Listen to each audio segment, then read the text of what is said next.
नमस्कार, मेरा नाम है भैरव सिंह राजपूत। आप देख रहे हो राजस्थान। 8 मार्च का दिन चूरू लोकसभा सीट का सबसे महत्वपूर्ण दिन माना गया, क्योंकि जहां पर राहुल कसवा की टिकट काटने के बाद उन्होंने अपने कार्यकर्ताओं के साथ पहली मीटिंग रखी। यानी ये मीटिंग क्या कहें कि एक प्रकार का अपने घर पर ही जो मीटिंग थी, उनके अंदर कह सकते हैं हजारों लोगों का जो सैलाब है उमड़ पड़ा। यानी कल का जो दिन था सबसे बड़ा कह सकते हैं इस फॉर्मेट के ऊपर था कि कहीं ना कहीं राहुल कसवा कांग्रेस ज्वाइन करेंगे। और लोगों को ये आशा उम्मीद पूरी थी कि राहुल कसवा जो सादुलपुर आए कल 1:30 बजे, और कम से कम 7 या 8 घंटे लगातार लोगों का जो हुजूम देखने को लगा, कहीं ना कहीं इस बात की प्रमाणिकता सिद्ध होती है कि कहीं ना कहीं अब कांग्रेस की तरफ राहुल कसवा का झुकाव देखने को मिलेगा। लेकिन हुआ इसके विपरीत। वैसे कह सकते हैं विपरीत, ऐसा मैं बोल रहा हूं क्योंकि अभी तक कोई पुष्टि है वो नहीं हो पाई है कि वास्तविक के अंदर राहुल कसवा कांग्रेस ज्वाइन करेंगे। लेकिन जो इनपुट निकलकर सामने आ चुका है, वहां पर ये साफ झलक रहा है कि 99% यानी पूरा मानो कि अब राहुल कसवा कांग्रेस ज्वाइन करेंगे। क्योंकि जब वहां वो आए तो उनकी माँ भी मतलब वही सभा के अंदर बैठी थी, अन्य लोग भी बहुत ज्यादा थे। तो कार्यकर्ता सबसे पहले तो आए भाई भावुक हो गए। ऐसी स्थिति में भावुक होना जायज है। अब क्यों जायज है, तो आपको मैंने अभी जैसे मैं आपको बता देता हूँ कि 1991 से लेकर कसवा परिवार का जो साम्राज्य है वो लगातार बढ़ता है। जैसे मैं 1991 की मैं बात करूं, राम सिंह जो बीजेपी से सबसे पहले चुनाव लड़ा था 1991 के अंदर, तो देखो यहाँ पर जो वोट का जो अंतर है ना, जीत का आंकड़ा इनके सामने थे, राम सिंह के सामने थे जय सिंह राठौड़।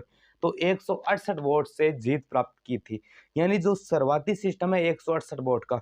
उनके बाद राम सिंह कसवा की जीत का जो आंकड़ा है 1999 के चुनाव की बात करूं तो यहाँ पर 46,809 वोट। 2004 की मैं बात करूं तो यहाँ पर 39,854 वोटों से अंतर से जीते।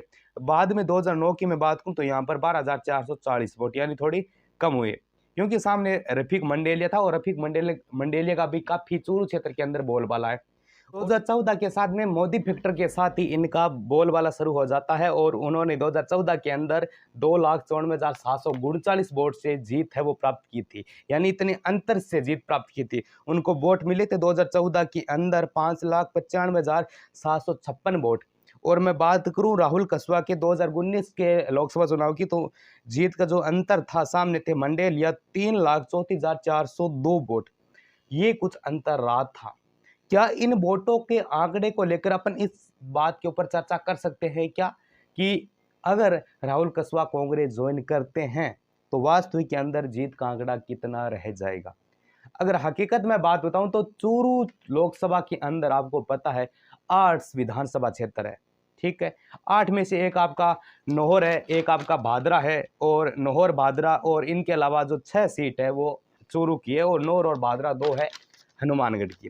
तो यहाँ पर मैं बात करूं बीजेपी की सिर्फ और सिर्फ सीटों की मैं बात करूं तो 2 सीट है, जिसमें एक भादरा संजीव बेनीवाल और एक आपकी चूरू से हरलाल जी सारण। ठीक है, 2 सीट है। कांग्रेस की यहाँ पर 5 सीट है और बसपा की 1 सीट है सादुलपुर राजगढ़ वाली। लेकिन एक विशेष चीज नोट आउट इस बात पर अपन कर सकते हैं कि 5 सीट होने के बावजूद भी यहाँ पर वोटिंग है वो ज्यादा बीजेपी की है। ठीक है, ये तो बात होगी अंदरूनी स्टेज की। लेकिन अब बात अपन राहुल कसवा के ऊपर कर रहे थे।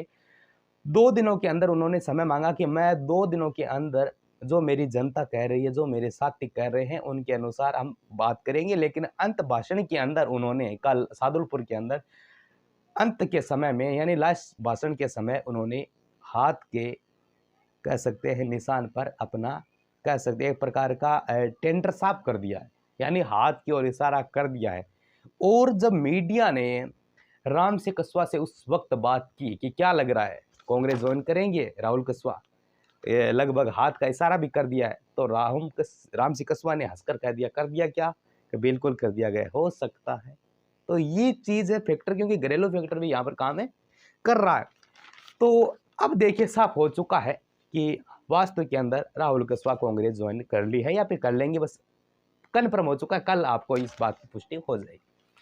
अब देखने वाली बात यह होगी कि एक प्रकार से नए चेहरे को जो राठौड़ के ऊपर लगातार जो दबाव बन रहा है अब की बार, क्या वास्तव के अंदर राठौड़ इस दबाव को समझ पाएंगे? क्या राठौड़ के ऊपर जो ये वास्तविक सत्ता जो कायम हो रही है इसमें कितनी सच्चाई है, क्या लग रहा है? राहुल कसवा इन बातों से भली-भांति जो बात हमें बता रहे हैं कि कहीं न कहीं उनका निशाना जो साध रहे हैं राठौड़ के ऊपर, क्या वो सही है, गलत है? क्योंकि राठौड़ ने भी अपने विधानसभा क्षेत्र जो तारानगर के अंदर था, चुनाव हारने के बाद काफ़ी यही बात कही थी कि कुछ जयचंदों की वजह से चुनाव हारा है। देखिए सबसे बड़ी और सबसे बड़ा फैक्टर ये निकल कर सामने आ रहा है कि बीजेपी की टिकट है वो नहीं मिली है। देवेंद्र झाझड़िया नया खिलाड़ी, पैरा ओलंपिक विकलांग भी है, उनको मिली। देखिए वो कितना इस राजनीतिक कैरियर को समझ पाते हैं। लेकिन इस प्रकार की एक शानदार नेता की टिकट कटाना एक अपने आप में एक कह सकते हैं हॉट सीट बन जाती है। अब आपकी क्या कुछ राय है, अगर वोटों का अंतर होगा तो कितना होगा, जीत किसकी होगी, क्या लग रहा है, वो कमेंट सेक्शन में जरूर बताइएगा। और वास्तव के अंदर जो 1991 से लेकर 2000 कह सकते हैं 23-24 तक जिस बीजेपी की सत्ता ने चूरू लोकसभा सीट के ऊपर दाव पेच खेला, वो अब बीजेपी उनको कह सकते हैं राजनीति को, कैरियर को खत्म करना चाह रही है, फिर क्या करना चाह रही है, वो अगले आगे की रणनीति है। सरकार के पक्ष में वो खेमा है, क्या कर सकता है।